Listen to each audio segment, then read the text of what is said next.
के बारे में, नेहरू के बारे में, सरदार पटेल के बारे में, उन सब से वो काफ़ी ही अलग थे। उनकी विचारधारा बाकियों के विचारधारा में काफ़ी अंतर था। अंतर का कारण ये था कि हमारे स्वतंत्रता संग्राम के टाइम में दो तरीके के लोग थे, एक नरम दल और एक गरम दल।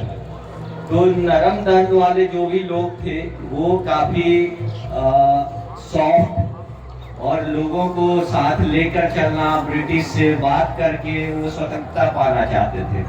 लेकिन हमारे नेताजी में एक बहुत अलग ही खूबी थी, वो स्वतंत्रता को सबसे टॉप प्रायोरिटी पे रखते थे। उनका मकसद था मुझे किसी भी तरीके से स्वतंत्रता दिलानी है अपने देश को।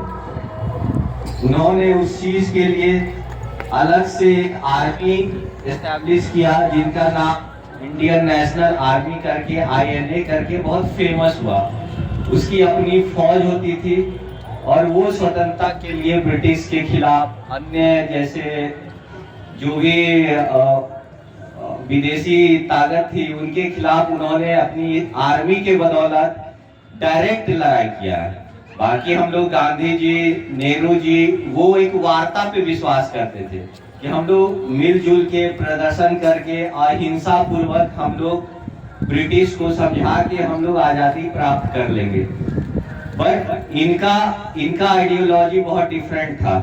इनका आइडियोलॉजी था कि हम लोग लड़ के ब्रिटिश से आज़ादी को छीनेंगे।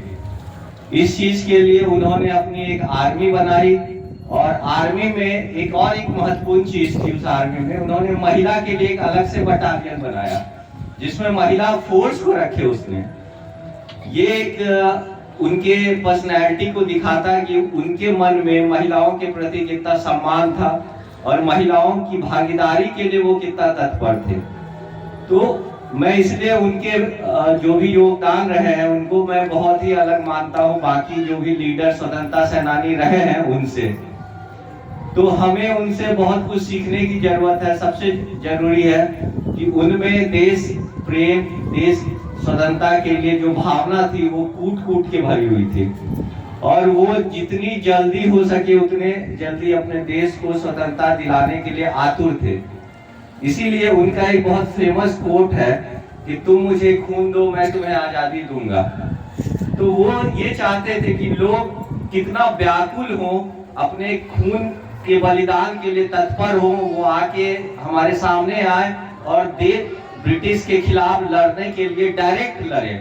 ये नहीं कि हम लोग वार्ता करेंगे, प्यार से समझाएंगे। तो उनको लगता था कि ये बहुत टाइम टेकिंग है, सालों लगेंगे, हजारों साल भी लग सकते हैं, हम लोग स्वतंत्रता पाए नहीं भी पा सकते हैं। लेकिन उनका देश के प्रति जो प्रेम था, अटूट प्रेम, कि हम लोग देश के सभी लोगों को इस तरह से उनमें मोटिवेट करें, उनमें जागृति पैदा करें कि वो देश के लिए मर मिटने को तैयार हो जाए और वो जितनी जल्दी हो सके हम लोग देश को आजाद दिलाएं। तो हम लोगों को उनके इस कंट्रीब्यूशन से सीखना चाहिए कि हम लोग सबसे पहला हमारे जीवन का उद्देश्य होना चाहिए देश प्रेम, देश की सुरक्षा। और उसके लिए हमें कभी सोचना नहीं चाहिए कि अपना पर्सनल बेनिफिट के लिए हम कभी उसके लिए पीछे ना हटें। किसी भी हालत में देश की सेवा करने की जब भी मौका मिले तो हम लोग तत्पर होकर सामने आए और अपने देश सेवा में सबसे बड़ा योगदान दें।